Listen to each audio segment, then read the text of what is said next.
नमस्ते, मैं अनन्या हूँ। मैं 25 साल की हूँ और एक मल्टीनेशनल कंपनी में सीईओ के पद पर हूँ। ये मुकाम मैंने सिर्फ अपनी मेहनत से नहीं, बल्कि अपने माता-पिता के अटूट विश्वास और उनके द्वारा दिए गए संस्कारों से पाया है। मेरे परिवार ने मुझे हर कदम पर समर्थन दिया। आज सुबह, जब मैंने दर्पण के सामने बैठकर खुद को देखा, तो मैं सोच में पड़ गई। आसमानी रंग की शिफॉन की साड़ी, गले में मोतियों की माला, कानों में मैचिंग ईयररिंग्स और हाथों में पतली पतली सोने की चूड़ियां, मैं खुद को देख रही थी और लगा कि मैं किसी परी जैसी दिख रही हूँ।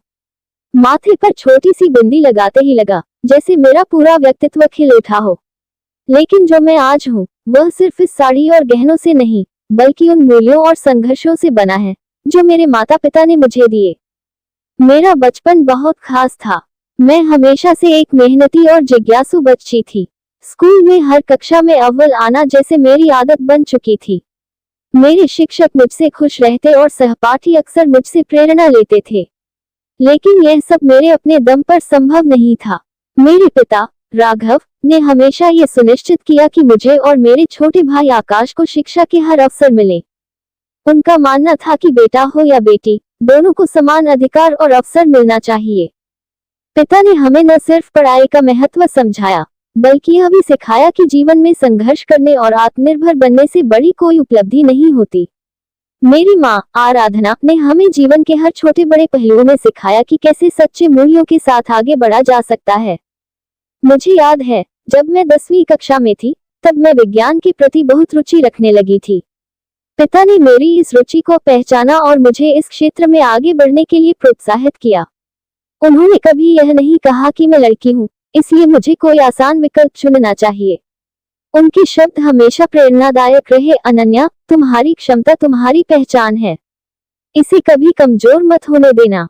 आज जब मैं इस मुकाम पर हूँ, तो मुझे एहसास होता है कि यह सिर्फ मेरी मेहनत का फल नहीं, बल्कि मेरे माता पिता के अटूट विश्वास और उनके द्वारा दिए गए संस्कारों का परिणाम है।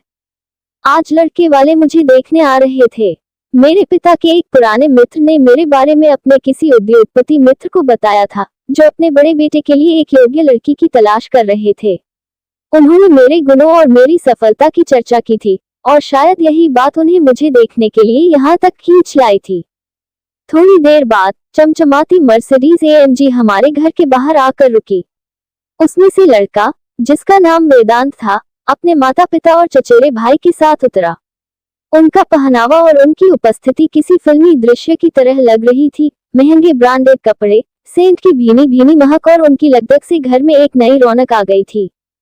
मेरी माँ रसोई में व्यस्त थी, मेहमानों के लिए हर संभव तैयारी कर रही थी। रसोई से आती लजीज व्यंजनों की खुशबू घर में छाई हुई थी। मैंने देखा, मेरे पिता बेहद शांत लेकिन थोड़ा उत्साहित थे। उनके चेहरे पर यह उम्मीद साफ दिख रही थी कि शायद आज सब कुछ सही तरीके से हो जाए। जब वेदांत और उनका परिवार बैठक में बैठा, तो मैं चाय लेकर उनके पास गई। जैसे ही मैंने प्रवेश किया, उनकी आंखें मेरी तरफ उठी।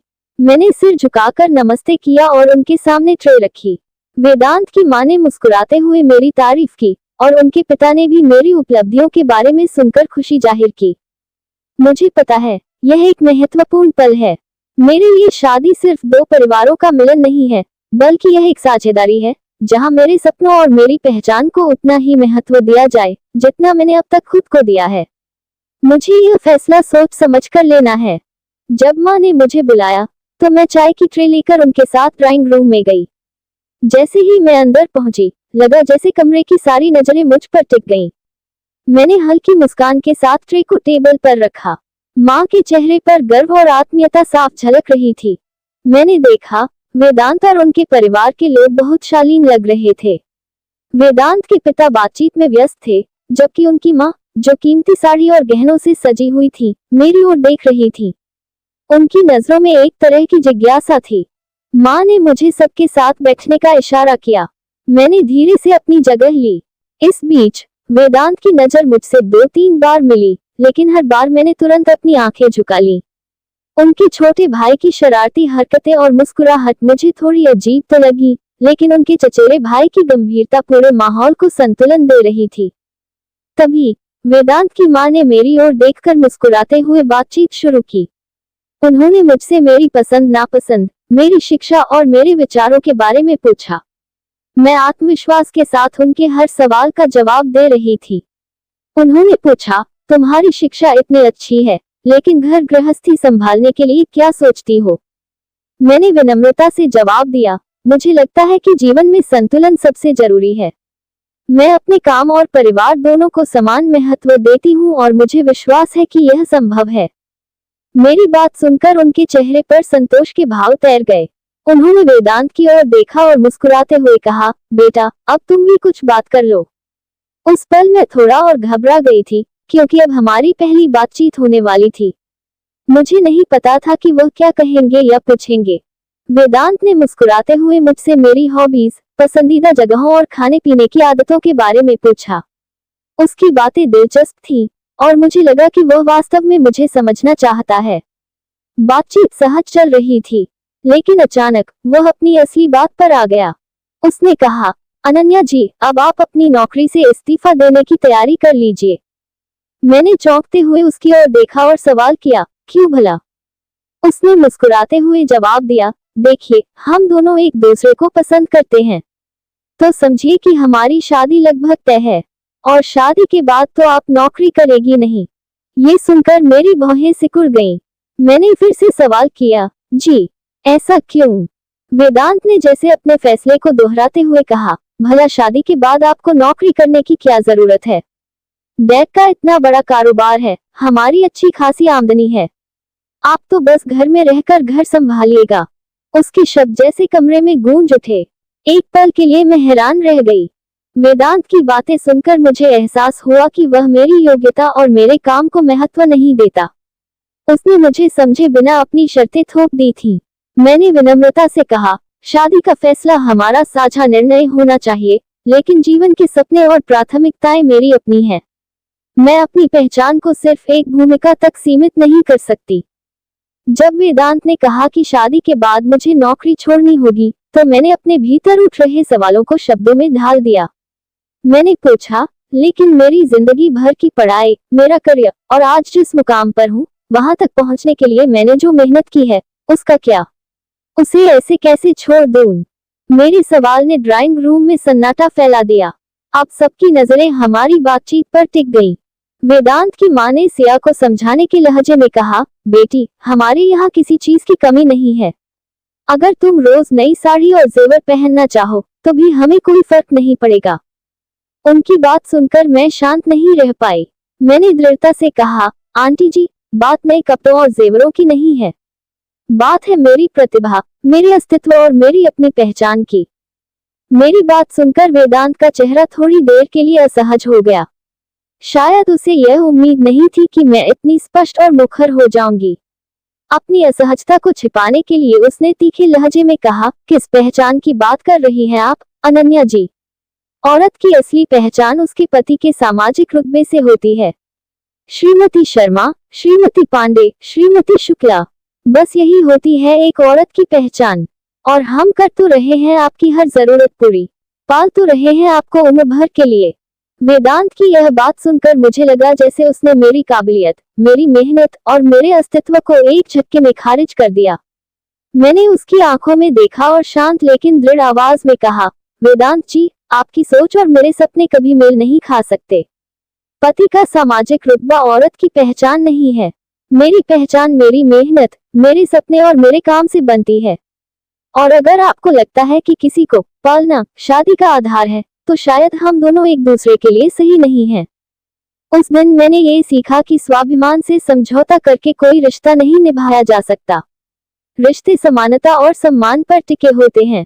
मैं जानती थी कि मुझे ऐसे जीवन साथी की जरूरत है जो मेरे सपनों को समझे, मेरा सम्मान करे और मुझे एक व्यक्ति के रूप में स्वीकार करे।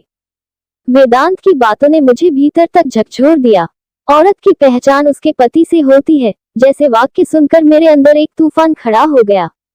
मैं अपने विचारों में उलझी ही थी कि मेरे हाथ से शरबत का गिलास छूटकर जमीन पर गिर गया। छनाक, कांच के टुकड़े पूरे कमरे में बिखर गए, जैसे मेरी भावनाएं बिखर रही हों। वेदांत की संकीर्ण सोच ने मुझे हिला दिया था। मैंने तुरंत खड़े होकर दृढ़ स्वर में कहा, किसी पंछी के पंख कतर कर उसे पिंजरे में बंद करके दाना डालने को आप पालना कहते हैं? अच्छा हुआ जो मुझे आपकी सोच का परिचय समय रहते मिल गया। वेदांत और उसके परिवार के चेहरे पर स्पष्ट असहजता थी। वेदांत की मां ने कुछ कहने के लिए मुंह खोला, लेकिन मैं बिना रुके बोलती रही। माफ कीजिएगा, मैं इस विवाह के लिए सहमत नहीं हूँ। मेरी माँ मेरी तरफ बढ़ी, शायद मुझे रोकने या समझाने के लिए, लेकिन पापा ने उन्हें इशारे से रोक दिया। पापा की आंखों में मुझे गर्व की झलक दिखी।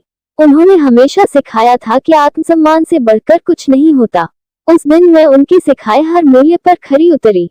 मेरी माँ थोड़ी चिंतित थी, लेकिन पापा ने उन्हें समझाया, हमारी बेटी ने जो किया वह सही किया। उसे अपनी उड़ान से समझौता करने की जरूरत नहीं है। सब कुछ एकदम सामान्य था जब पृथ्वी ने उठकर अपनी बात रखी। उसने कहा, मैं वह एक डॉक्टर हूँ, अनन्या जी, और मैंने 2 साल पहले प्रैक्टिस शुरू की है। अगर आपकी और आपके परिवार की सहमति हो तो मैं आपका जीवन साथी बनना चाहूंगा। उसकी बातों से सब लोग चौंक गए।